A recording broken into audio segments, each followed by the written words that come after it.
Welcome to this week's edition of the Webster Tarpley Program. This is Unbound Radio, and this is your strategic briefing from Washington, D.C., the best intelligence picture I can give you, and probably the best intelligence picture going. I'm just back from New York City. Very successful appearance at the Left Forum at Pace University, along with Tom Kiley of INN World Report and Joe Calhoun of Denver, Colorado, former and we hope future congressional candidate out there. And we had a packed room talking about the problems of the so-called left alternative media. It means the warmonger left, the pro-war Amy Goodman, Democracy Now!, and of course they're also pro-austerity and they're anti-worker. So we'll tell you about that. That obviously, if you're going to talk about the bankruptcy of the left alternative media, you got to be talking about what reality is. In other words, if you're trying to say these people don't give you reality, then what is reality? So you got to fill in that side too. Otherwise, you're not getting anywhere, and otherwise you're a theater critic, right? And this, believe me, we are not. This is not literary criticism. This is political action. This is mobilization. This is the mass strike and the need to provide leadership, program, organization, strategy for all of that, to take power. This is the goal, not to write an essay, but to take power. And, of course, anarchists hate that idea. Noam Chomsky thinks that that's the wrong thing to want. And everything else I said, he also says, is the wrong thing to want. So that's Brand X, as I showed there on Park Row, across from City Hall in New York City. But now let's just look at the immediate focus. Last Wednesday, one day after our program last week, we had the fall of Coup. And this is a huge issue. This is the equivalent of Stalingrad or Gettysburg-Vicksburg in the war going on in Syria. It is where the rebels and the forces that need to be defeated finally got defeated. Qusair at that upper right-hand corner of Lebanon, the northeast corner of Lebanon. It's in Syria, of course, but it's across this key infiltration route for smuggling and other crimes from the Hariri faction in Lebanon, sending in weapons, killers, and other kinds of support to the death squads, to the Al-Qaeda, Al-Nusra death squads there in Syria. This was their great citadel, right? This was their fortress. This is the decisive battle, Qusair. So world history has focused on Qusair and the Syrian army and Hezbollah of Lebanon, and probably some Iranian forces have emerged victorious. This was an international battle on both sides. Remember that the death squads are completely made up of international brigades of jihadis and killers and terrorists, as broad as Al-Qaeda. And we'll just pick this up with a narrative in just a minute here on Unbound Radio.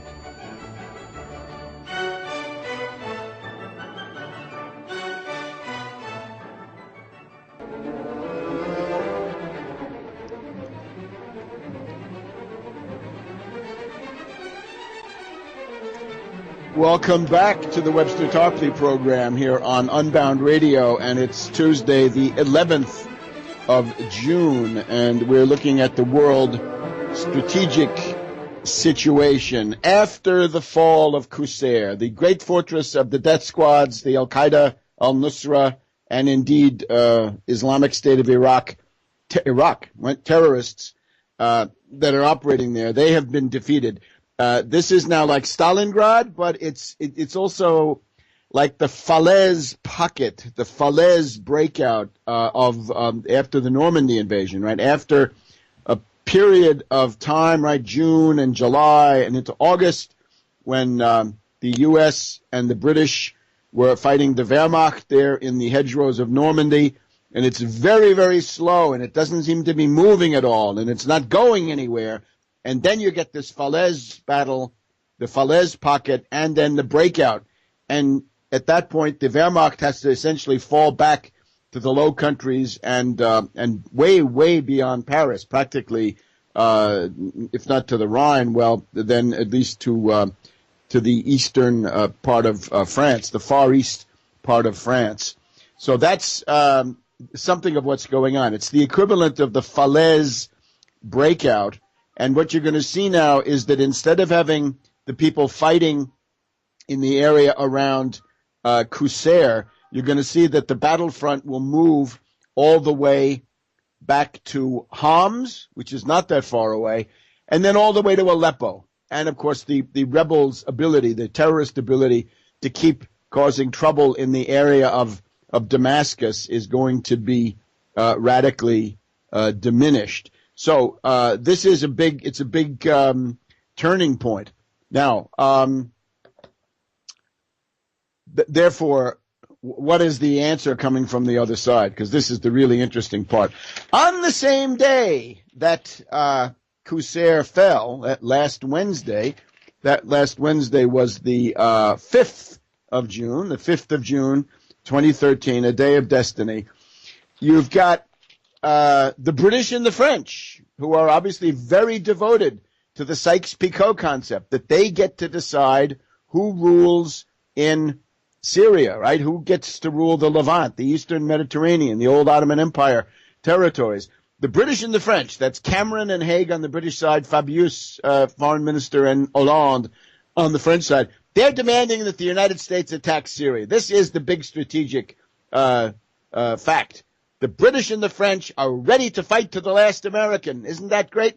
They want the United States in there invading, and they're bashing the hell out of Obama to do it. And if you're bashing Obama, guess what? You're a useful idiot for the Bilderbergs, the British, and the French. Congratulations. Are you on the London payroll? Are you on the Paris payroll? Are you on the Bilderberg payroll? Well, you should be. If all you got to do is bash Obama at the time when Obama has this interesting merit, say what you will, he says no to a big invasion of Syria, no to boots on the ground, no to a big air war. He knows how many airplanes will be shot down, how many had the heavy U.S. losses, and ships, maybe an aircraft carrier can be holed in the Eastern Mediterranean with one of those Yakonsk long-range, very powerful, very capable cruise missiles. So Obama, I think out of his own self-preservation, his own egotism, is saying, I don't want any part of this. The British and the French are screaming. They want the invasion. They want the U.S. fighting for them. They, of course, imagine themselves as harvesting the benefits of this. And how do they do this? Enter the left liberal. Enter the limited hangout. Glenn Greenwald. Glenn Greenwald, the left liberal, sort of civil libertarian, petty bourgeois commentator, writing in The Guardian, the London Guardian, normally speaking, left wing of British intelligence, left wing of MI6. And, of course, Glenn Greenwald, the interesting thing about Glenn Greenwald is he an implacable enemy of government excess? For example, on the great issue of the age, the great covert operation of our time, 9/11, September 11, 2001, what did Glenn Greenwald have to say? He hates 9/11 truth. So he is tainted by the fact that he is, not addressing the main object. And now we've got Ed Snowden, I think a useful idiot, a troubled individual, God knows what, an adventurer, a megalomaniac, or simply troubled. We don't know, maybe for money, it's impossible to know. And you've also got to realize that both of these creatures, Glenn Greenwald and Ed Snowden, are what you see, and behind them, what you don't see, is something called GCHQ Cheltenham. That is to say, the British equivalent of the National Security Agency. And remember, everything that Fort Meade, Maryland, the National Security Agency headquarters in Fort Meade, Maryland, everything they know is known in real time to GCHQ Cheltenham. So much so that if GCHQ Cheltenham wants to wiretap a member of the British Parliament, they don't do it direct. That might be problematic for them. They do it through the NSA, which comes back and wiretaps the British member of Parliament or whoever it happens to be. So we're dealing with a limited hangout. How can you tell it's a limited hangout? Well, one thing is it's old news. There's nothing new. Nothing new. Pentagon Papers, nothing new. If you'd been reading Le Monde in the 60s and 70s, you knew what was in the Pentagon Papers. You knew that and more. If you'd been reading Agence France-Presse, you knew what was in the Pentagon Papers. And similarly, Assange, right? The other great example of this, right? Ellsberg, Assange, and now Ed Snowden. Assange, what does he tell us? He hates 9/11 truth also. He has nothing to say about the main scandal of the age. And instead, he tells you a bunch of scandals that hurt who? Well, remember, right? Gaddafi, Berlusconi, Putin, Maliki of Iraq, Karzai of Afghanistan, Kirchner of Argentina, and on and on and on. Everybody on the CIA hit list, everybody on the CIA enemies list gets slammed by WikiLeaks, but no U.S. politician, no Israeli politician, no British politician. I have to be vehement about this because left liberals are really stupid and right-wingers, reactionaries, libertarians, really, really dumb. They can't see the obvious stuff. And they're all salivating. The right-wingers are salivating. They're going to take down Obama. Wonderful. Let's see what you're going to get. You're going to get an attack on Syria. The British and the French are still screaming. They want that attack. And they have a powerful ally. John Forbes Kerry, Skull and Bones Kerry, and his State Department clique. This week at the White House, Obama will decide what to do about Syria. Now, Obama's desire, and again, call it what you will, Obama basically says, I don't want to do this. This is bad for me. It's bad for Obama. Fine, we'll take it. It is bad for Obama. So don't do it. But rather, what we have then is a lot of really stupid people, a lot of really ideologized, pathetic individuals, a wretched excuse for an opposition, who are piling on to Obama, weakening him and intimidating him to make it easier for the French and the British to get the attack they want. Can you understand this? It's time to mobilize against the war with Syria. We have a very interesting article from the New York Review of Books, a couple of maybe last week or the last issue. David Bromwich, professor at one of the English departments in the universities up there, and he says, advice to Obama, stay out of Syria. That's good advice for any reason, no matter how contorted or inaccurate the argument. Stay out of Syria, but out. If the French and the British are really so devoted to this cause, well, there it is. Go for it. But not the U.S. And I cite also Zbigniew Brzezinski, who argues precisely in these terms, that it's the French and the British who own the critical factions of these rebels, right? The French, well known that they have a lot of these lounge lizards of the Syrian National Coalition, right? The front men for the terrorists. And then the terrorists themselves are loyal to Saudi Arabia, to Qatar, to the United Arab Emirates, right? To the other reactionary, unspeakable, absolute monarchies of the Gulf. And a lot of those are sort of in the British orbit, so you get the idea. So this is what's going to be decided this week. Kerry pressing Obama to make the attack. Obama doesn't want to do it. And then, every new scandal. Like Glenn Greenwald says he's got more scandals, more scandals, more scandals. Well, I'm sorry. I want to see your bona fides, Glenn. I want to see something about 9/11. I want to see something that overturns the official version on 9/11. The basic rule is the limited hangout artist, first of all, tells you things you already know, generally. There may be one or two things that you may not know that seem new. For example, in the case of Assange, it's that film of the massacre in Iraq, right, from the air with the machine guns. But even that was all known. What was not known or what had not been seen was that specific film. So there's the bait, right? The bait required to awaken the desire to bite and to make yourself into a useful idiot and a dupe. So Ellsberg did it with the Pentagon Papers. Ellsberg with, of course, Morton Halperin and Leslie Gelb in the background, with the help of Genome Chomsky and Howard Zinn telling you what a great thing this was.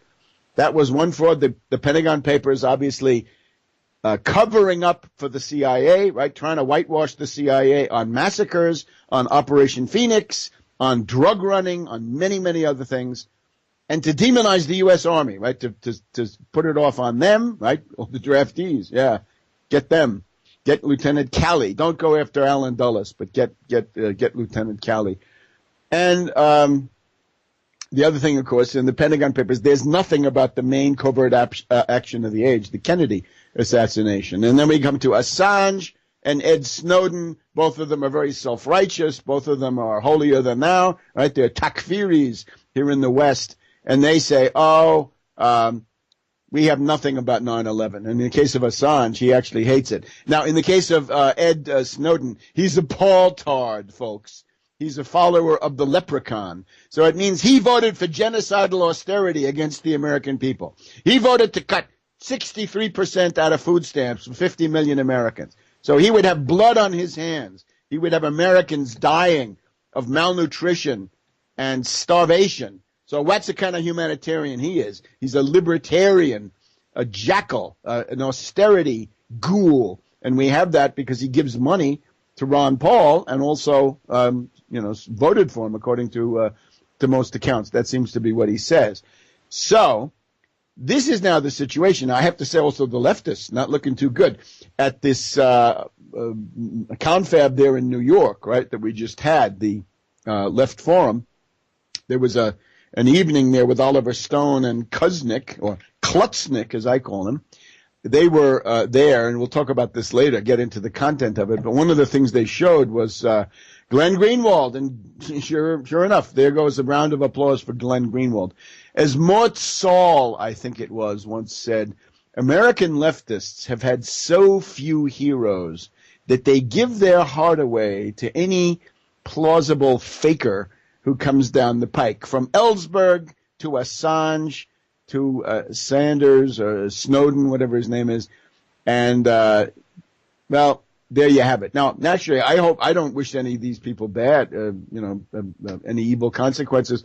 I think Manning should be freed, get Manning out of jail. Let Snowden take refuge in Russia, since Putin is offering that to him.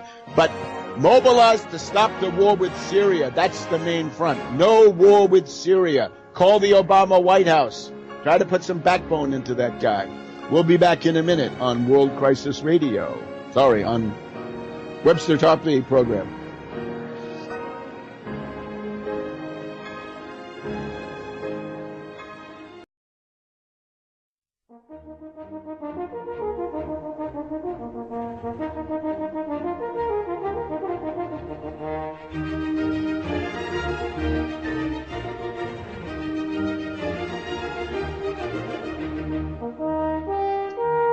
Welcome back to the Webster Tarpley Program here on Unbound Radio. Therefore, the current situation is this. As of last week, the death squads, the rebels, are losing big time in Syria. They've got about a month or two left, I would think, before they're driven back to a thin strip along the Turkish border. They're going to be driven out of Homs. They're going to be driven out of Aleppo. And each one of these is a battle of encirclement. It's a battle of annihilation, in which large numbers of death squad jihadis are simply being wiped out. And this is unfortunately the fate that they have chosen. But on the same day, last Wednesday, June 5th, that Qusair fell and the fortunes of war began to evolve, right? This is Stalingrad and the Falaise pocket, the Falaise breakout together. We've got the counterattack of the British and the French demanding that Obama attack Syria, Prevent the death squads from being exterminated. They're basically saying those death squads, that's our Middle East army. That's what they used in Libya. That's what they're using in Syria. They'd like to go on. They'd like to turn those guys against Iraq or Iran or whatever it is, Lebanon further down the road. But they're going to be exterminated within a certain number of months. So that's why they're screaming. That's the really urgent side of it. And, enter Glenn Greenwald, enemy of 9/11 truth and covering for U.S. covert operations. His sidekick, Ed Snowden. You got the London Guardian, British Intel in the back, GCHQ Cheltenham, giving them anything they need to know, letting them know what leads to follow. And of course, our dear libertarians, Pavlovian salivation on Q, and our left liberals, Pavlovian salivation on Q. What a disgusting panorama of suicidal stupidity. Let's take a look at the Bilderberg group. This is the irony again. We had this here last year at Chantilly, Virginia, but now we've had it in Watford. And it goes like this. You've got the Bilderberg with financiers like Peter Thiel, right, the financial angel for Ron Paul, and I'm sure for Rand Paul too eventually, on the inside, and then you get the so-called opposition on the outside. Now, my challenge to people who have been talking a lot about this, a lot of noise coming out, what is the issue? Is it simply the existence of Bilderberg? Is that the issue? Or is it what they do, their policies, right, where they want to take the world? And as far as I could see, for a lot of these people, it's just the fact that they exist and to get that into the newspaper. That's not enough. I want to know what their policies are, and then I want to stop them. I want to fight them to a standstill on those policies.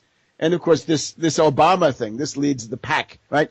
Just when the British and the French want every useful idiot in the world to attack Obama for whatever reason, and they're trying to stoke this up with Glenn Greenwald and Snowden here, and the NSA scandals, right? The Verizon and Prism scandals, you know all about these. The Bilderberg protesters launch petition to impeach Obama. Just what we need. How about a petition to stop the war in Syria? How about a petition to Obama? You could do this. It's a good idea.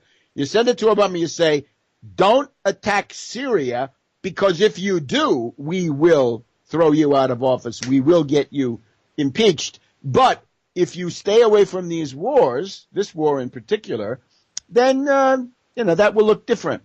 Remember, let's get the scoreboard, right? There are a lot of drones. There's a lot of killing, a lot of invasions, a lot of other stuff. But Obama has ended the war in Iraq. Obama is ending the war in Afghanistan. Obama says he wants to repeal the authorization to use military force of September 2001. You know, the one little Ron Paul voted for. He was for the Afghanistan war before he was against it.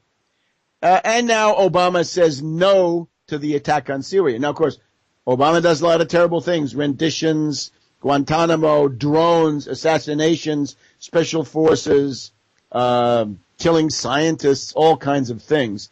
But there it is. There is no war with Syria yet. Don't you want to hold on to that fact? I'm going to hold on to it with both hands and with my teeth. And we've got to try to stop the attack on Syria. Obama can wait.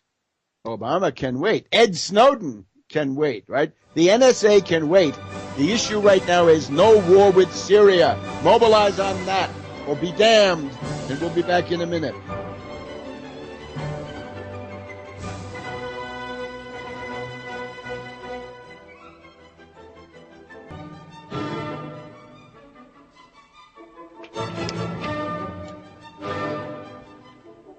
Welcome back to the Webster Tarpley Program. It's Tuesday, the 11th of June here in Washington, D.C.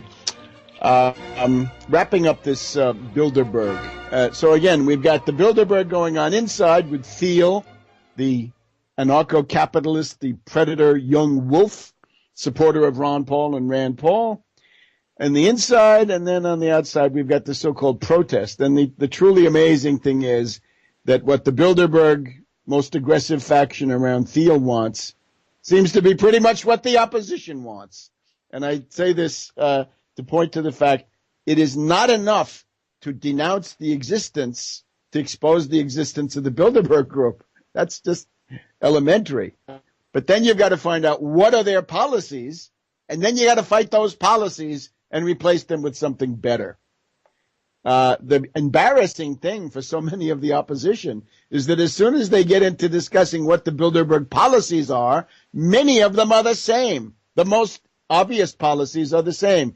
Bilderberg wants Obama out, Petraeus in, the dictatorship of Petraeus. You're concerned about tyranny? Petraeus is the name of tyranny in our age, the focus of Bonapartist tendencies here in the United States. And I guess we can say, as in the ancient world, right? The cult of Apollo, maybe Delphi, the cult of Apollo at Delphi controls the cult of Dionysios. That's a good rule of thumb. Look to the cult of Apollo, the rich, the patricians, the families with money and position. The cult of Apollo controls the cult of Dionysios, right? The cult of Dionysios is the sort of scurrilous stuff that goes on in the streets. So on the inside, they're discussing Petraeus. They're discussing what I take to be the coup d'etat coming of General Petraeus. He's backed up by an entity, Kravis, and Gefeller. Henry Kravis, $4 to $5 billion. Marie-José Kravis, the Hudson Institute, First Order, a think tank of the first magnitude, and Gefeller, ExxonMobil, State Department, and the rest of it. And, of course, I'm sure much more. Why not denounce Petraeus? And I don't mean denounce him for big data. I mean denounce him as somebody who's a Bonapartist and who tried last year to steal the election for Romney. We had a brush with a military coup with all those generals and admirals and the entire Benghazi incident being designed to put Bishop Romney and his permanent austerity and war dictatorship into the White House. And thanks to the efforts of some of us who still have a brain, and thanks to the American people who could see what a sneering, disgusting plutocrat that Romney was, and how he hated the American people and wanted to flay them alive and strip them and loot them. There was a backlash against that, right? Especially in the black community and the Hispanics, right? Those communities that don't seem to get much attention from these anti-Bilderberg opposition types, at least the ones coming from the U.S., let's put it that way. And then we have austerity. On the inside, the Bilderberg people are saying, let's get killer cuts. We want genocidal austerity. We want to cut wages. We want to cut government services. We want to cut Medicare. We want to gouge food stamps and all these other essential programs that many people rely on to live. And outside, yeah, it's the same story. Down with big government, cut everything to the bone. Ron Paul's program to cut food stamps by 62 to 63%. On the inside, they hate the euro. They hate the euro because they've got to destroy the euro in order to save the dollar and the pound. And on the outside, we're being told that the euro is a Nazi plot. Well, the euro is what it is, and once you've got it, you could say this was not ideal, but it has roots that are far deeper, and it has reasons that are far more complex, and in many cases valid reasons than would be obvious to somebody who has one document and wants to see the world through the keyhole of one document. That's called keyhole history. You can't do it. Monocausal explanations are almost always absolutely wrong. Oh, and then on the inside, they're discussing mini-states, micro-states, warlords, how to break up existing countries, right? They've done it in Serbia. They've done it in Sudan. They want to do that in Syria, Lebanon. They've done it in Iraq effectively. They want to go on to Iran and Pakistan and Turkey. And on the outside, we get the glorification of secessionism with the Kokesh fan club. So you get it? On Obama, on austerity, on the euro, on mini-states, micro-states, and other principal issues. There's really not a dime's worth of difference between the outside opposition and the Bilderberg plutocrats on the inside. And it just reminds you, the cult of Apollo controls the cult of Dionysios. The libertarians were created by David Rockefeller, who funded von Hayek and von Mises. And the Mount Pelerin Society, meeting at Vevey, Switzerland in, 47, 48, they are also key to putting Milton Friedman and his idiot version up there. All right, so we'll turn away from Bilderberg for the moment, but that Petraeus, that's what remains with us, the Petraeus issue. Oh, and maybe one other thing. You look at Beppe Grillo, for example, right? Darling of NATO, darling of the U.S. State Department, darling of the Goldman Sachs, and so forth. What's his method? Vulgarity, screaming, rage ball. This is not the method, right? Grillo says he got it from the movie Network. Remember that? Faye Dunaway, William Holden, and this other guy who was the TV demagogue. And, I'm fed up and I'm not going to take this anymore. So the explosion of sort of primal scream rage. This is not the right method. This is the wrong method.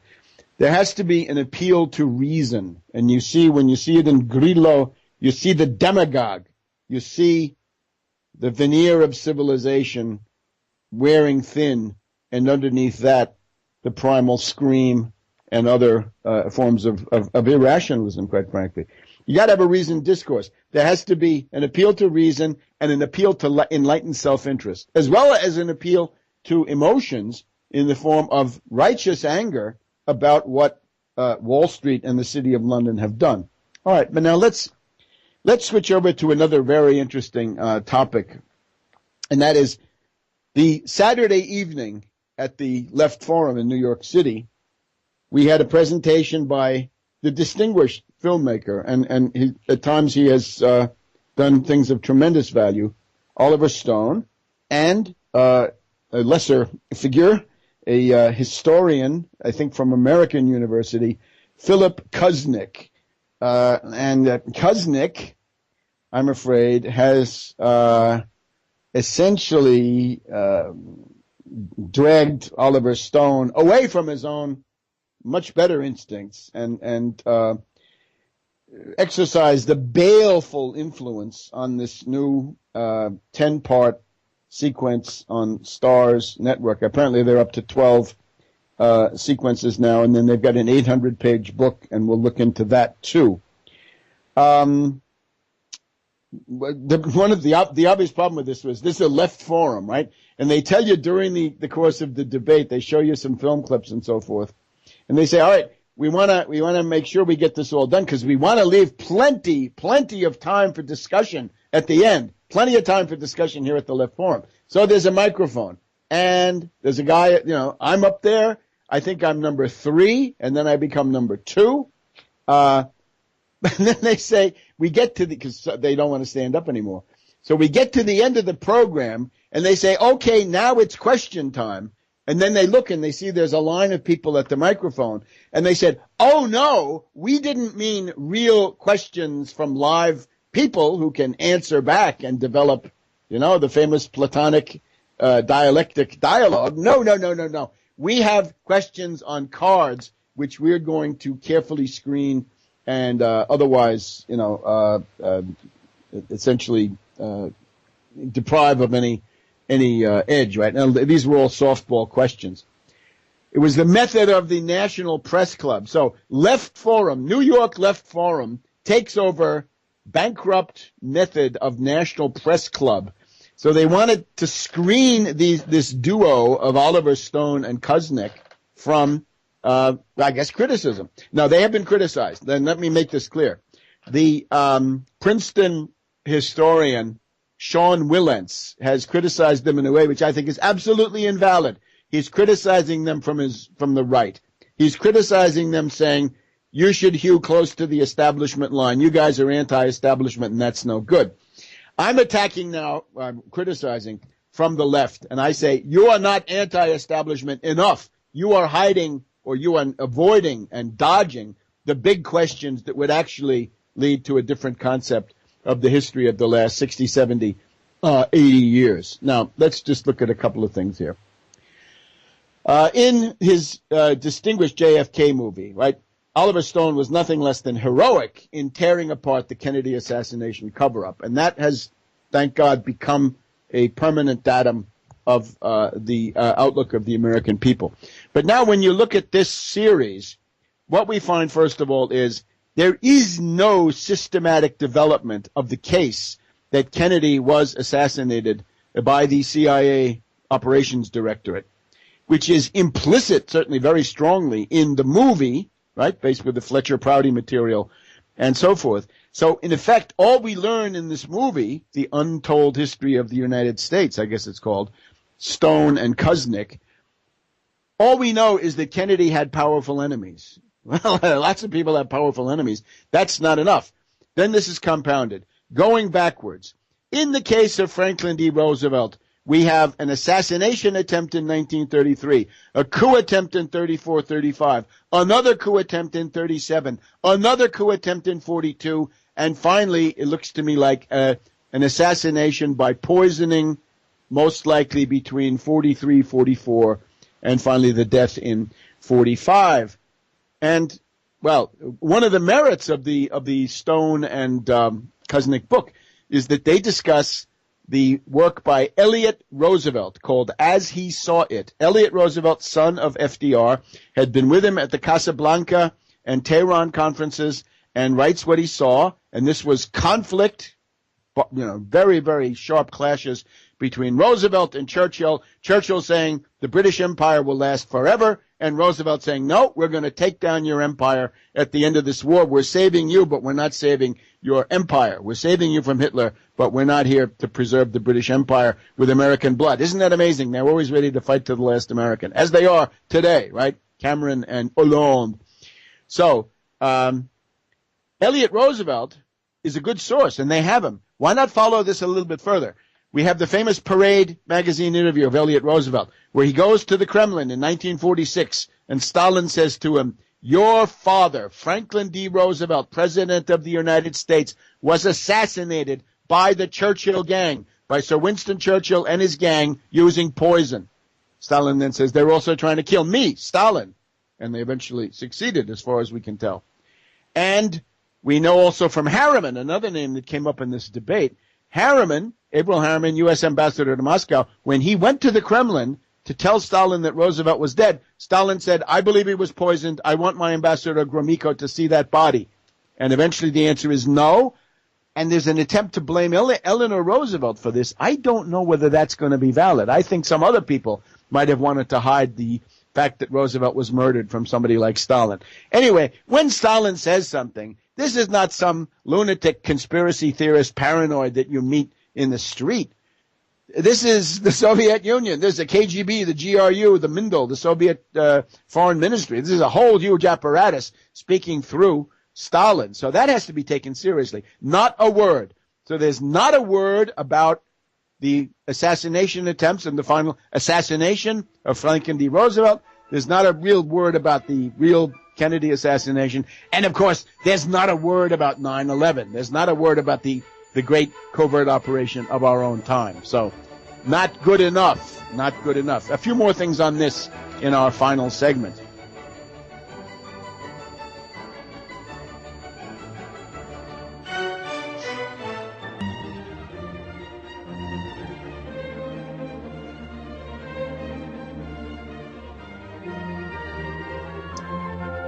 Welcome back to the Webster Tarpley Program. Our last segment here. It's Tuesday, June 11th, 2013.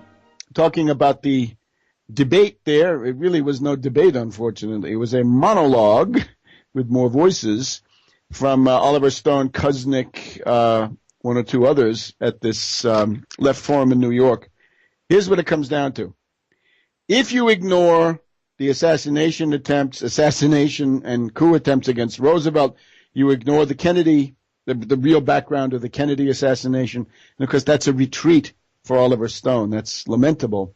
And if you simply ignore 9/11, right, you accept the crackpot, lunatic official version on that, what you're really doing is you're really saying that your creature comforts are more important than historical truth, because these are, after all, these are the ugly, messy issues where moral and intellectual courage are required. You can't dodge those. They're too big, and they're decisive. Each one of those sets the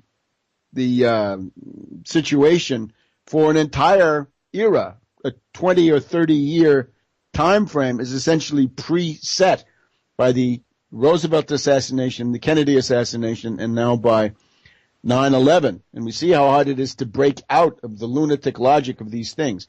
If you say, in effect, well, I'm a left liberal academic here, and I'm not going to touch any of that, right? I might lose my funding.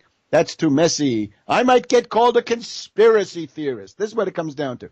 They want to dodge, or Kuznick wants to dodge, the issues where he might be called a conspiracy theorist. For Stone, it's too late. Stone has courageously gone into the fray with the Kennedy movie 20 years ago. He's been slandered as a conspiracy theorist up and down. So that's not his problem. I think it's Kuznick's problem.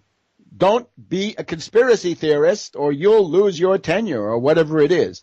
Now, the problem with that is if you have this unmitigated pessimism, which they have, what are you drifting for? Let me just talk about the pessimism for 1 second. For example, there are good things the U.S. did. For example, Eisenhower at Suez, very timely. Eisenhower at Suez in 1956 says, France, Britain, Israel, get out of Egypt. Stop attacking. Go home. Make peace. And he cuts them off at the knees financially, logistically. They want to demonize Johnson. I can see this. I mean, God knows what I thought of Johnson at the time. But then, look at what the black community or Hispanics think of Johnson, right? This is, after all, the war on poverty, and it worked. It brought down poverty by 10% or so. It was very effective as long as it lasted. And we're talking also here about the Civil Rights Act of 1964. Kennedy had all the aspirations, true. Johnson made this reality. And then, need I say, Medicare, could we say that perhaps, Johnson partially redeemed himself by bringing in the Medicare program? I think there's an argument to be made there. Also, concerning the baleful, the terrible influence of the United States. The United States is the only country that did not ally as a country with Nazism. You can argue that Stalin and the Communist International deliberately brought on Hitler. They did that deliberately. And then, of course, there's the Molotov-Ribbentrop-Hitler-Stalin pact. The U.S. never did that. You can say certainly the Dulles brothers were active and Prescott Bush in helping Hitler come to power. But this is not quite the same thing. The other problem is, if the U.S. is bad compared to what? What are the alternatives? The British Empire? The Soviets and their dictatorship? So what are the alternatives? And if you think there's another alternative, why don't you say what it is? If you go for this terrible historical pessimism and cultural pessimism, it is a kind of a distilled version of Howard Zinn, William Appleman Williams. It's Rousseau, in effect. It's that civilization of the U.S. type is bad.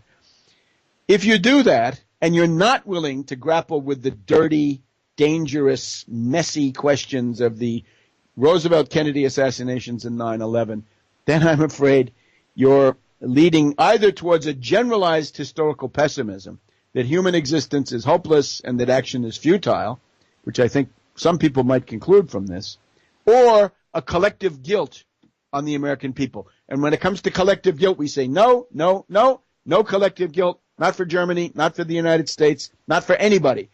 The people have to be targeted, are the ones who did it. Strangely enough, this movie tries to rehabilitate Henry Stimson.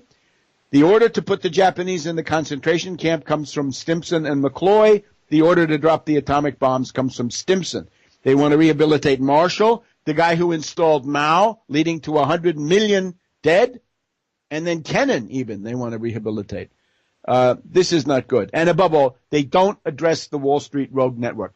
Two quick points now at the end. We want to commend to your support Willie Araujo. Willie Araujo running for governor as an independent in New Jersey. He's got the Wall Street sales tax. And if you're in New York, a guy that I had the honor of meeting, this is now Randy Credico for mayor in the Democratic primary in New York City, he's got the Wall Street sales tax, 0.5% sales tax on Wall Street. He estimates $60 billion, and he pays for a very ambitious and excellent list of reforms. So take a good look at Randy Credico for mayor in New York City on the Democratic line, Willie Araujo, independent in New Jersey. And we'll see you next week on the Webster Tarpley Program. In just a minute here on Unbound Radio.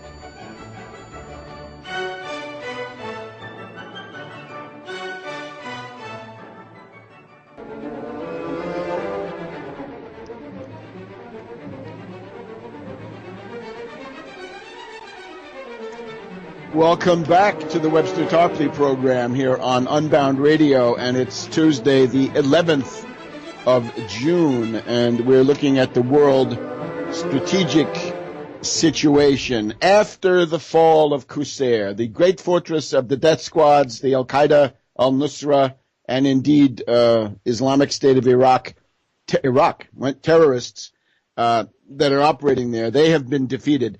This is now like Stalingrad, but it's also like the Falaise pocket, the Falaise breakout of after the Normandy invasion, right? After a period of time, right, June and July and into August, when the U.S. and the British were fighting the Wehrmacht there in the hedgerows of Normandy, and it's very, very slow, and it doesn't seem to be moving at all, and it's not going anywhere.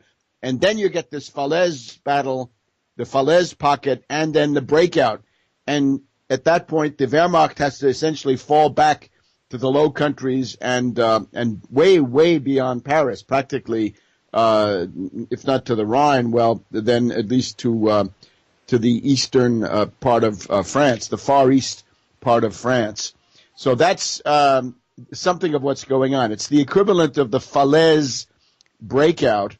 And what you're going to see now is that instead of having the people fighting in the area around Qusair, you're going to see that the battlefront will move all the way back to Homs, which is not that far away, and then all the way to Aleppo. And, of course, the rebels' ability, the terrorist ability to keep causing trouble in the area of Damascus is going to be radically diminished. So this is a big turning point. Now, therefore, what is the answer coming from the other side? Because this is the really interesting part. On the same day that Qusair fell, of the left alternative media, you got to be talking about what reality is. In other words, if you're trying to say these people don't give you reality, then, well, what is reality? So you got to fill in that side too. Otherwise, you're not getting anywhere. And otherwise, you're a theater critic, right? And this, believe me, we are not. This is not literary criticism. This is political action. This is mobilization. This is the mass strike and the need to provide leadership, program, organization, strategy for all of that. To take power. This is the goal. Not to write an essay, but to take power.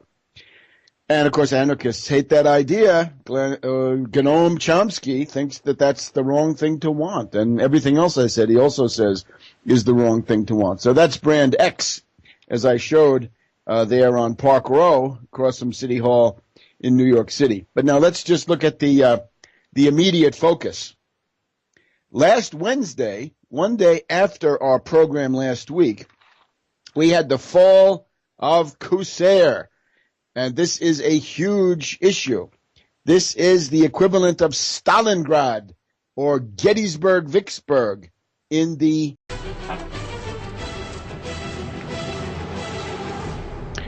Welcome to this week's edition of the Webster Tarpley Program. This is Unbound Radio, and this is your strategic briefing from Washington, D.C., the best intelligence picture I can give you, and probably the best intelligence picture going.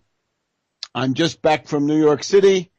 Very successful appearance at the Left Forum at Pace University, along with Tom Kiley of INN World Report. and Joe Calhoun of Denver, Colorado, former and we hope future congressional candidate out there. And we had a packed room talking about the problems of the so-called left alternative media. It means the warmonger left, the pro-war Amy Goodman, Democracy Now!, and of course they're also pro-austerity and they're anti-worker. So we'll tell you about that. That obviously, if you're going to talk about the bankruptcy war going on in Syria, it is where the rebels and the forces that need to be defeated finally got defeated. Qusair at that upper right-hand corner of Lebanon, the northeast corner of Lebanon. It's in Syria, of course, but it's across this key infiltration route for smuggling and other crimes from the Hariri faction in Lebanon, sending in weapons, killers, and other kinds of support to the death squads, to the Al-Qaeda, Al-Nusra death squads there in Syria. This was their great citadel, right? This was their fortress. This is the decisive battle, Qusair. So world history has focused on Qusair and the Syrian army and Hezbollah of Lebanon, and probably some Iranian forces have emerged victorious. This was an international battle on both sides. Remember that the death squads are completely made up of international brigades of jihadis and killers and terrorists, as broad as Al-Qaeda. And we'll just pick this up with a narrative